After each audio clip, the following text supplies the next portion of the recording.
Right,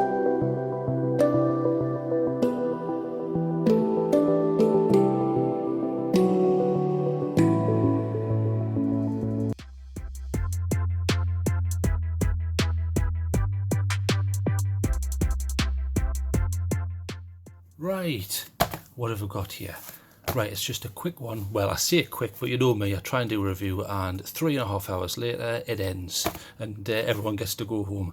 But I'll try and get through this as quick as I can. So I'm not quite an interesting one today, and I'm interested because of the way the reflector works, and I'm hoping that it outdoes a couple of the other flashlights that I've got, but we shall have a look at that. So it's the Utorch C8F. So when we talk about C8, it's based on this sort of design really. Here's the convoy C8 Plus, slightly better than the normal C8 there. So they're all implementations of a similar sort of design. They all look like this, and they have a large smooth reflector, but we'll go through that. So we'll have a look and I'll explain what you're getting here. So this is a triple emitter, this one. So rather than like the traditional C8, you have one emitter there. When I say emitter, I just mean LED, and then you're getting an output from that. The problem with that is, depending on obviously which emitter you choose, there comes a point when you can only get so much juice from it. So what manufacturers are, well, some of them are doing now, is that they're just adding more emitters. So by doing that, you can get more lumens out. So here's an example of that with the BLF Q8, which I love. They've just thought, well, we'll just stick 4 on and you get nearly 5,000 lumens out of that, which is pretty interesting. So we'll see if that makes a difference in this case. So it's using 3 of the Cree XBLs. But we'll see what we get in the box here. So what's all this? Manual Utorch C8F. I mean, it's by Utorch, but it's very similar to the Sofern, really. It's just cheaper, which is a good thing. I'm certainly not going to complain about that. So let's memorize that, and I'll put that to one side. What else do you get in the box? So this is obviously the unit, and then you get a lovely piece of foam that you can stand on there if you want. So put that away, and what looks like a lanyard, but we shall have a look what's in the box here. Yeah, it looks like a lanyard. It actually looks like a half decent one, because a lot of the Chinese manufacturers give you a rubbish one. There's a couple of O-rings which are to go, well, the whole point of an O-ring, and I'll show you on this one here, is it goes between 2 machined parts when you have a threaded section. So you have the threaded section, then the O-ring, which is supposedly to ensure waterproofing, in other words, water ingress. But we'll have a look at that when I go through the unit. So here's the lanyard. It's not the best, but it's certainly not too cheap. It's decent enough. And that's not coming apart. I like to give these a yank to see if they're coming to bits.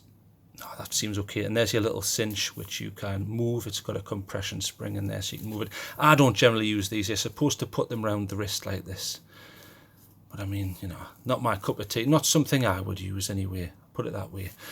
Because I'm kind of a bushcraft guy. So what I tend to do is I'll keep things either in the pocket or in the sheath. I just don't put stuff down. It's as simple as that. So if I'm just going to adjust the settings on the camera here. There you go. So there you go. So it actually focuses on things. There, that's better. Right, so we'll put that to one side. There's your little O-rings, but I'll show you where they go. And here's the unit. So it's a tail clicker, and as you know, I like a tail clicker because as long as you've got a section here which you can recess the button into, it means it's impossible, well, theoretically anyway, it's impossible for the button to be pressed. I mean, when you do have these open sides, yes, it makes it easier to get your thumb in, but there's the possibility in a bag you can accidentally press the button.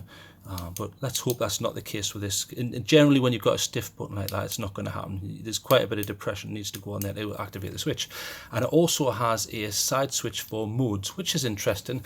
I mean, if you look at, like you say, the Convoy S8 Plus, it's simply a tail clicker. And then to change modes, you're probably thinking, well, how do you change modes? Well, you half press, so half pressing there to go through the different modes. Whereas with this one, there is no half press. It's either on or off. So when it's on, you make your adjustments with that, but we'll go through that. So get rid of the bag, and I'll put the manual there because I want to go through the different modes, because there's different ways of running this. So we'll have a look at the unit first. I've had a quick go of it, and I'll explain what this strange rattle is. It's not something for toddlers, but the one thing I'm a little bit disappointed with, look, I've only had this out on 3 occasions doing different things to make sure I'm testing it properly, and the paintwork's already coming off. I mean, that's a little bit naughty, isn't it? That's not ideal. It makes me laugh, you know, these companies that say, we are using level 9 military anodization, and what they mean is they're painting it. Not very military, is it, when it comes off after 3 uses? But to be fair, I have had that in pockets with other flashlights. So when you've got metal on metal, they're both unyielding hard objects, and you will scratch paint off. So you've just got to accept that. And I think this is thick enough aluminium where it's not going to be an issue. It's pretty well made. The workmanship feels pretty good. It's not up there with what I would consider top tier ones like Olight. Olight has a good fit and finish, and Lumintop has a beautiful fit and finish. You know, all the threads are tight and smooth. They're well made. This is up there, but certainly not the highest quality. I would say it's a slight step up from the convoys. The convoys feel pretty light and cheap, but they are cheap. Now these Utorches are quite cheap, but I think they're doing a decent job. And you've got this heat sink here. Well, it's more for looks anyway, but obviously you've got a heat sink here. The whole point of a heat sink is, I'll just show you, when you've got these raised and ribbed sections, the whole point of them is, what you do is, instead of having just a piece of material like this section to give off heat, it's only going to give off heat at a certain rate. So what you do is you just increase surface area in that one given section. So if you were to pull that out, you can imagine you've got more space within a given region, and you've got more space to give away heat. That's the idea anyway. But this one actually comes with a nice heat feature anyway, which I'll go over. So we'll pop that down. So it comes with a 1 meter drop rating, which I was a little bit annoyed to see. I prefer ones which come with a 2 meter drop rating, 1.5 at a push, but 1 meter, it doesn't inspire me with a lot of confidence. 1 meter means if you drop that from 1 meter height, you should be all right. You know, it's a little bit annoying though. So we'll see how that goes, but just bear that in mind. You don't try not to drop this. I don't know why it has such a low drop rating, but that's life. And you're not paying top whack for this anyway. But it is an IPX8, and when I say IPX8, it just stands for the IP just stands for increased protection, and the X just denotes that we're not talking about dust there. And you go to the next figure, which is 8, and that means it's waterproof, as in you can put that in up to 2 meters of water for a couple of hours and it should be okay. I like IPX8, and I know I'll rabbit on about it all the time, and people are probably sick of me saying it and saying stop going on about IPX8, but if you've got IPX8, you never have to worry about dropping it in water or heavy rain. You just don't have to worry about it, and it's a sign that something's well made. So brilliant, well done Utorch IPX8. I'm happy to see that. And it also comes with memory mode. Memory mode is when you run it on a certain setting, you turn it off, come back to it, and you say, oh right, which settings are going to be on when I turn it on now? Instead of going back to a default, it runs at exactly the same setting. So it's more of a time-saving feature than anything else. It also has a running light feature on here, but in order to do that, I'm going to have to put a battery in. So let's explain what this rattle's about. It's not so you can give this to a toddler. So what's in here is, this is a light which can run an 18650 battery, which I shall find. I should have some knocking about. There's one. So there's an 18650, which is your standard light flashlight cell there. Ignore the wrap here, that's just a blood wrap from ODB. So there's your 18650s, but it will take the larger 21700. So you're probably thinking, what's a 21700, right? Let's have a look at them so people understand what the hell's going on here. So the 18650 is popular with vaping cells and things like that, and you know, most flashlights, all of these flashlights here take an 18650. It's synonymous with most EDC flashlights. So what's this then? Well, all it is it's the same chemistry. It's lithium-ion, but if you look at the height, it's slightly higher, and if you look at the width, it's slightly fatter. So what does that mean? Well, what that means is you're getting a higher capacity. So for example, here is a Samsung 30Q, which I highly recommend. I use them in all my flashlights, never ever had one single problem, as long as you get it from a decent manufacturer.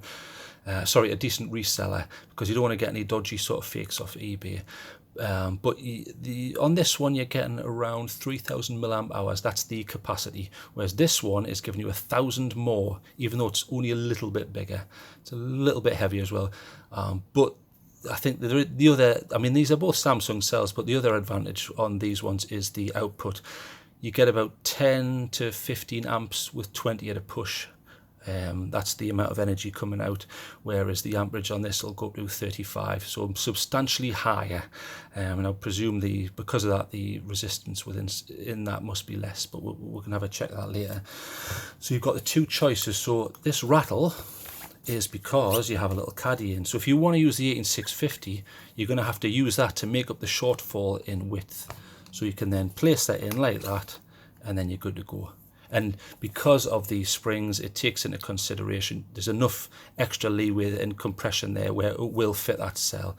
But for the review purpose, I'm going to put that to one side, not use that, and I'm going to go straight to a 21700 cell, which, as I say, is slightly bigger in height and width, much bigger capacity and bigger amperage. So we'll pop that in. So we'll have a look at this while we're here. Now, there's a bit of a strange thing here. On most of the tail clickers, I'll show you on a Convoy C8. There's your tail clicker. It's a standard sort of setting. You use that brass ring, you screw it in, and there's your spring. Whereas on this one, it's slightly different. They've sort of soldered some strange wiring, and I'm not going to pretend I'm intelligent enough to know what's going on here, because I'm not an electrical engineer. So if anyone knows, slap it in the comments, please. So if you notice, they have this spring, yes, which is it's a really decent spring. It's a rock solid spring, which is good because you're using a big cell there with lots of amps going through. But what's this strange soldered wire there? I'm not sure what's going on there. I wonder if they've done the same at the top. Let's have a look. So you can remove this section as well. Let's have a look. Yeah, they've done the same at the top. So you've got this strange extra wiring with soldering. I'm not sure what that's all about. Maybe it's something to do with the fact you've got different length cells in and they want to ensure it makes contact. I don't know. Someone with a bigger brain can probably answer that.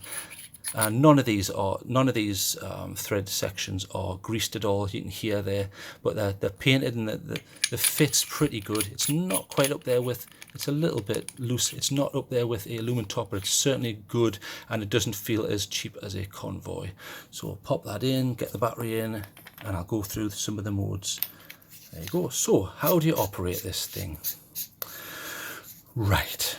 To operate it, obviously on and off, you've got this. And remember, it's got no half presses, so it's either on or it's off. So we'll turn it on, and then there's different methods of running this. And before I go over that, I'll tell you what this light is. See, it's gone out there. So the whole point of that light is, when you turn it on, if it's green for 5 seconds, that means your battery is between 3.4 and 4.2 volts, which is brilliant. That's not a problem. If it flashes red, it means you're running at between 3 and 3.4 volts. So you need to think about charging the battery. If you get a rapid red flash, it means it's very low, so you're only pumping out about 2.8 to 3 volts. Any lower than that, it'll automatically turn off, because with lithium-ion cells, you don't want to let them get too low. It'll damage the cell, or they can fail to take a charge after that. I mean, certain chargers have a restart feature, but you don't want to let your cells get too low. So that's something to bear in mind. Okay, so there's various ways of doing this, and I'll show you it's easy if I show you. That's probably the easiest way. Okay. So if you ignore all of this bottom rubbish, you have group 1, 2, 3, and 4. So in group 1, if we go to the top line, let's have a look. So group 1 there, you can see you've got like 1 lumen all the way up to 3500 or 1800 on strobe, but you're only getting either moonlight, medium, or turbo. So you can have 3 different modes using the side button. And then group 2 gives you a little bit more granularity. You've got 1, then you've got low at 100 lumens, then medium at 7, and then group 3 gives you the most options. You've got 1, then 30 lumens, 100 lumens, 500 lumens, 1800, 3500, then back to 1800 lumens again. Now what it's just a suggestion that I'm offering, but I would say go for group 4, which is ramping mode. And it's not the same as, but obviously it apes, I'll just turn that off for a second. It apes what goes on with the GT Mini by Lumintop, which uses the Narcel 1.3 UI. And when I say UI, I just mean user interface. It's a beautiful interface. So you've got on and off, and then when it is on, you just hold to ramp up and hold to ramp down. Dead simple. If you want turbo, double click. Dead simple. What about triple click? Like, you know, that takes it to another mode, and you've got strobe and what have you. So brilliant, a nice implementation. It's very similar on this, but obviously there's no tail clicker on this. You're having to do it through the side button. So when you've got that turned on, you can ramp all the way down. So there. So that's giving you 1 lumen, and then you can ramp all the way up, and that's massively hot there on my hand, so I'll turn that off momentarily. That takes you up to 3,500 lumens, which is pretty impressive. And I'm pretty impressive that they've used a triple reflector. Now I'm going to quickly go over this because I know I had some complaints by people saying, well, don't keep harboring over the type of reflectors, but I'll do it quickly. And they did have some valid points in that I need to speed up some of the reviews, so that's fair enough. So you've got 3 basic types of way of getting the light into the world. So let's say there's your LED. You can either put a smooth reflector over, a orange peel reflector, which is no longer smooth, or a TIR. And the TIR goes over the LED, and the light's all bounced around inside and comes out in a uniform pattern. So I'll quickly show you what that looks like. So if we go for something like the Zanflare F1 here, this is a smooth reflector. So can you see the problem with a smooth reflector? You get maximum distance because it's been bounced around and focused out, but up close you're obscuring detail. See, there's your spill, which is directly from the LED, and then the focused light is your spot, but it's not particularly good up close, but it's great for pumping it out at range. So you probably think, well, okay, what do you do to get around that? Well, instead of having a smooth reflector, which that one was, you can see that's particularly smooth. It's just a piece of reflective material there. This is a orange peel reflector. Can you see how it's got little bumps in it? So what happens there? This is the BLF A6 SE. So you can see you've still got this spot in the spill, but that's obscuring detail less, I would argue, to my eyes. And there's a little bit of a transition. So instead of having a beam profile hitting the wall like that, where you've got your spill here and your spot, you get more of this sort of arrangement where there's a bit of fill-in and a transition. So you're probably thinking, well, I'll just use that. Well, the drawback is you don't get as much range, but you're obscuring detail less. So, okay, what's the far end of that? Well, the far end of that is to go for a TIR. So you forgo the fact that you want to use a reflector.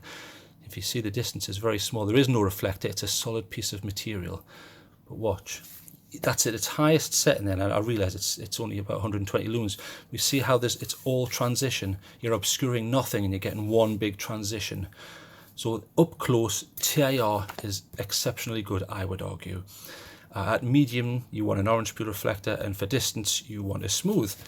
So what have they done here then? As I said beforehand, there comes a point when you can't get much more out of the LED that you're using. So what you do is you start adding more LEDs. So they've got 3 here, and you've got 3 small reflectors in like a flower petal configuration. Now the obvious problem with that is, especially on walls and floors and stuff, you do get a bit of a flowery outline. Instead of getting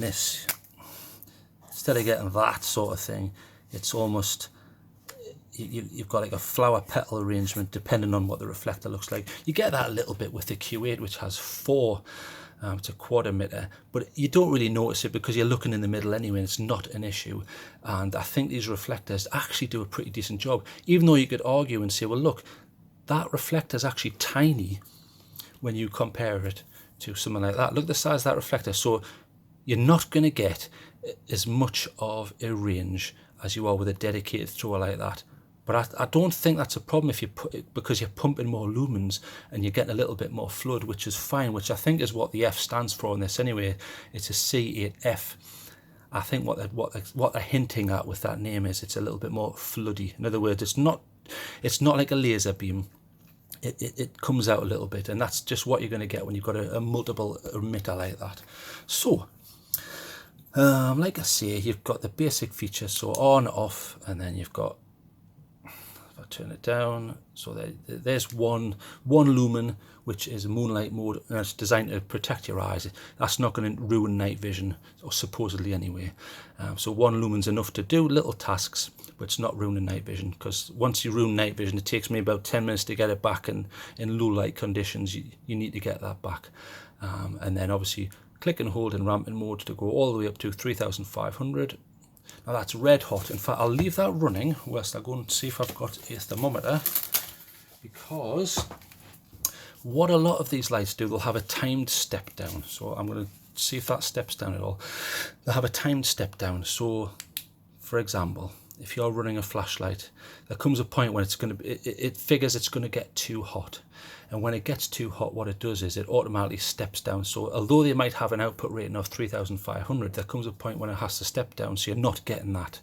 Now this one quite cleverly doesn't have a time step down. Most of the O lights and things like that will have a 2 to 3 minute step down, where they're arbitrarily, no matter what the temperature is, they'll step down. This one doesn't have that, but what it does have is it has about a 50 centigrade step down. So once it measures the temperature, and once it reaches 50 degrees, it says, right, that's enough, and it reduces. So nice to see that it's temperature controlled. The reason I prefer a temperature controlled one is I live in a cold place, so if it's -2 outside, it's going to take longer to reach that temperature, if at all, and thus you can run it at higher outputs for longer periods of time. So I'll just get my thermometer. So that's still running there. So that's not too bad. Yeah, okay, that's pretty hot. But because of the design, you can hold it well away, and you shouldn't get too hot. So let's see what the temperature rating is on this. So at the minute, so we've got about 46.2 degrees there. You can see on the bottom there. So 46 degrees. Let's see if that goes up. So 50 degrees step down. That probably won't kick in where I live, because it's probably not cold enough. Let's see if that's gone up again. Although it's starting to climb. 49, 49.6, 49.7. 49.7. Right, it's reached 50 now. It hasn't stepped down, which is strange. 50 point. I mean, there's a room for error here, but 50 degrees. I don't detect any step down, so it's still going. Probably when that hits 52, it'll change its mind. But there's a lot of temp coming off there. Just on my hand, that's about 34. So, and on there, we're up to 53, 52, 53, so pretty hot. I'll turn that off just for now, because I don't want to ruin this cell. So that's extremely hot now. It's too hot to touch. But that's the problem with most cells now. The outputs that manufacturers are getting is fantastic, but then you've got to wear oven mitts to use them, which is a little bit unfortunate. But the heat now has actually reached this point. So even if I hold that, that's too hot to touch. So you know, I think before you reach step down, you're going to have to drop this in the snow and go, my hand's burning. So, but it shows that it's working fine. So we'll put that down. Your other options are, once it's on, I shall turn that down quickly so it doesn't fry. So your other options are double click. Oops, there you go. Takes you straight to turbo. Triple takes you to strobe, which I'll put down because I don't want to annoy people. So the strobe, although the strange thing is the strobe doesn't run at 3500, it drops down to 1800 lumens, but it still does the job. And the idea of strobe is, some people say it's tactical and you can flash it in people's faces and do judo chops and things like that, but you may have a reason to use that. And then modes up from that allow you to change between the groups. So if you remember, we went through group 1, 2, 3 and 4. So that's how you do that, which I would urge you to go for the ramping mode, because it's easy. You just hold until you get to what you want, or hold until it goes down to what you want. Pretty simple. So let's put that to one side. So let's compare it. I want to compare it with what else is out there. So naturally, you're going to compare it to the classic Convoy C8 or the C8 Plus, which this is. So you can see the C8 Plus has got better heat sinks, but I presume that's probably a time step down rather than a temperature step down. That's much cheaper. They're very similar lengths. This is a little bit longer, but it does have the inclusion of a side button. And let's have a look. And it is a triple reflector. So this is probably going to give you slightly more range, but you're not going to see that because this is putting out substantially more. You're probably going to get about 1000 lumens from this, but 3500, that's going to appear better than that. That's such a big jump there. So this is cheaper, but this is giving you much better output. And obviously you've got the longer run times, but slightly heavier because of the larger battery. So if you look at the width, it's maybe a little bit fatter, but not too much. I actually prefer the button on this C8 because you've got half presses and stuff. Maybe they could have done away with that and just done a half press button, but never mind. So that's cheaper. And then your other option would be, it's smaller but slightly better built, I would argue, and it doesn't have a tail clicker, which saves you a bit of space. The beautiful lumintop. I was a little bit disappointed with this. I liked it. The fit and finish was beautiful, and it did a fantastic job. And I loved the UI. The only thing I was a little bit annoyed about was, why call it a GT Mini? Because as you know, the lumintop GT is a massive unit with a massive output. This doesn't really share anything other than the cosmetic look. So it's a little bit naughty for them to call that, and people say, oh, I'll get it, I'll have a fantastic output, when basically it's not much better than that, which is a little bit annoying. So that's the cheapest. This is a little bit more expensive. You're going to get a more concentrated beam, obviously, because it's one dedicated emitter with one large reflector. But this is putting out more lumens again, so you probably see this better, but I will show you outside on some range tests. And then your other option would be something like the SC1 by Hyperlight, which I really like. You know, you've got 2,500 lumens straight off, but it's a smaller reflector. But you've got the massive, big 26650 battery. I mean, look at the size of that. So that's pretty impressive. So that's giving you more milliamp hours than even than the 21700. Not much, mind. I'm pretty impressed with these 21700 batteries. So there's your other options, and then some other ones which I will test it against. The Q8, obviously, that's blown it away with output. You're getting about 5,000 lumens output with this. So that's a monster, but the weight of that's massive in comparison to that. It's almost double. But this has four 18650s in it. You know, there's the difference. I'll show you. So you're getting 4 batteries, so obviously you're going to get more of an output, and it's a quad emitter rather than a triple. So let's get that in. Right. And then there's a couple of other options. You've got the Woburn LT35, which is a zoomer. I'm not that keen on zoomers very much. I mean, the whole idea is, you know, you're supposed to have a little bit of a wide beam. Then when you want to focus it down, you can focus it down. But by the time you've focused it down, it's not really got a lot of power. And I'm not a fan of these lenses. You don't get the best throw, I would argue. They're a little bit indiscriminate. And they're all right, they do the job, but they remind me of the cheapy Chinese ones where you can see them on eBay and they claim 1,000,000 lumens and silly things like that. And then obviously I've showed you the Zanflare F1, that's about 1,000 lumens, but it's quite a small reflector in comparison to, you know, the lumintop and the C8, and especially this. It's nowhere near the output. 3,500 on turbo versus about 1,000. That's still going to win. So let's give this a mark because time is running out. Okay, fit and finish, not as good as a lumintop, but pretty good. Heat, it'll take, I mean, you saw it didn't even step down when it hit about 53 degrees centigrade. That's pretty impressive. The whole thing's still hot, actually. Let's make sure, yeah, it still works. I do apologise to anyone who's epileptic there for that flash. And I'm pretty impressed. I'm not impressed with the paintwork. I like the throw. It actually gives you more than the GT Mini and the C8 Plus at distance. You can see it. It's pretty impressive. It does a fantastic job. As a thrower and cheap, I can recommend it. I'm pretty impressed. I just wish they would change the UI and make it more like Norsel, and maybe get rid of that and just have a tail clicker with a double press mechanism or something. There's maybe something they can do there, but I like it. Decent price. Does the job. You've got battery check mode there built in. You know, it's got all the features you need. I'm going to give that an 8 because I think it does a fantastic job, and as you'll see with the beam shots, you get a nice output. So time is quickly running out, so I'll put all them to one side and let's get outside and I'll show you some beam shots.